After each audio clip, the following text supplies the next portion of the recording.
Kalau pada ayat ini surah Al-Baqarah ayat 196 di sini ya.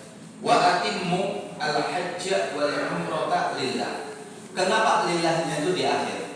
Pada kalimat ini bahwa ayat ini menunjukkan bukan kepada tujuannya, tapi ayat ini menunjukkan akan kewajiban bahwa ibadah haji dan umrah itu bagian daripada rukun Islam. Sebagaimana wa aqimus shalah, sebagaimana wa atuz zakat. Kalau pada apa? Kalimat wa aqimus shalah ada kalimat aqimu dan dirikan oleh kamu salat. Dalam masalah zakat ada kalimat wa atuz zakat, kan gitu, tunaikan zakat. Dalam kaitannya ibadah haji, Allah katakan wa atimmu, dan sempurnakanlah ibadah haji dan ibadah umrah kalian untuk Allah. Dalil ini menunjukkan bukan haji dan umrahnya itu bisa dipalingkan pada yang lain, enggak. Ayat ini menunjukkan akan kewajiban haji dan umrah bagi kita. Ya, sebagaimana sholat wa atuz zakat atau zakat wa atuz zakat ya. Wa aqimus sholat yaitu sholat. Dalil yang lain di surah Al-Hajj ayat 26, terus bisa dibaca sampai ayat 37-nya.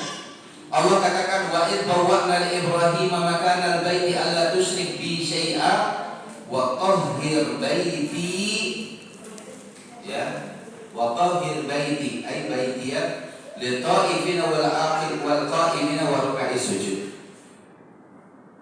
Di sini kata Allah Subhanahu wa taala wa id bawwa'na, dan ingatlah ketika kami tempatkan siapa?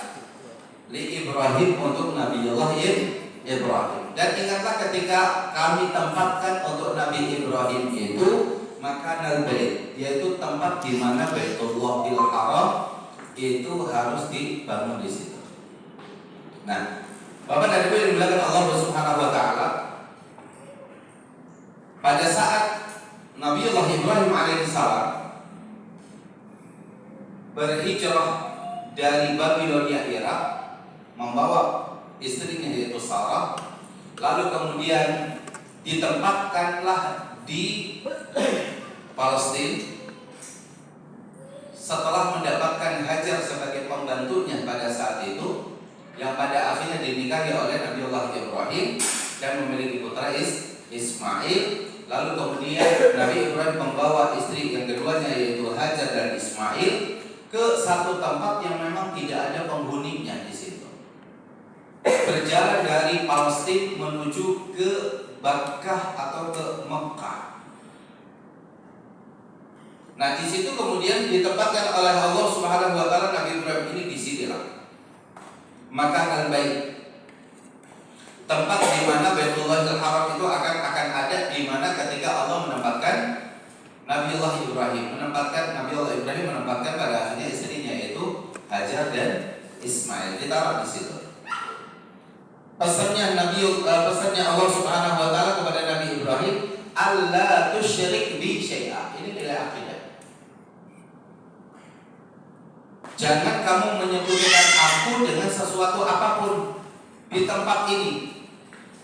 Padahal tempat itu saat itu tidak ada orang lain kecuali siapa? Istrinya yaitu Hajar dan juga putranya Ismail. Tapi pesannya tetap alla tusyrik bi syai'a. Jangan kamu sekutukan aku dengan sesuatu apapun di sini. Maka kota Mekah itu dari dahulu sebenarnya adalah kota yang mentauhidkan Allah Subhanahu wa taala.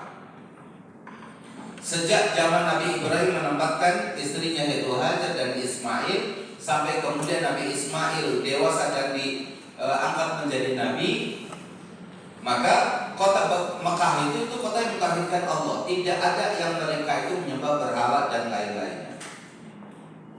Kapan kemudian kota ini terdapat di dalamnya kesyirikan? Padahal itu sudah diwasiatkan oleh Allah Subhanahu wa taala kepada Nabi Ibrahim untuk dijaga jangan sampai ada kesyirikan.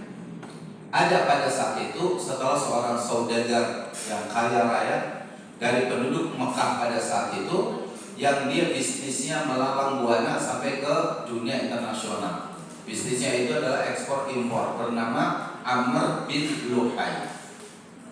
Amr bin Luhai lalu kemudian apa? Membawa patung Hubal dari wilayah Syam. Sampai kemudian ketika patung itu belum sampai di kota Jeddah itu kemudian kapalnya itu terbawa arus badai yang sangat luar biasa sampai hancur lebur kapalnya. Termasuk di dalamnya itu adalah patung Hubal yang paling besar itu juga rusak. Lalu kemudian diperbaiki lagi yang oleh Amr bin Luhai dari kota Jeddah dibawa ke kota Mekah. Terjadilah di situ kesyirikan. Maka kata Nabi kita Muhammad SAW, orang yang nanti akan mendapatkan siksaan yang paling besar itu adalah Amr bin Luhai, karena telah merubah agama tauhid menjadi agama syirik.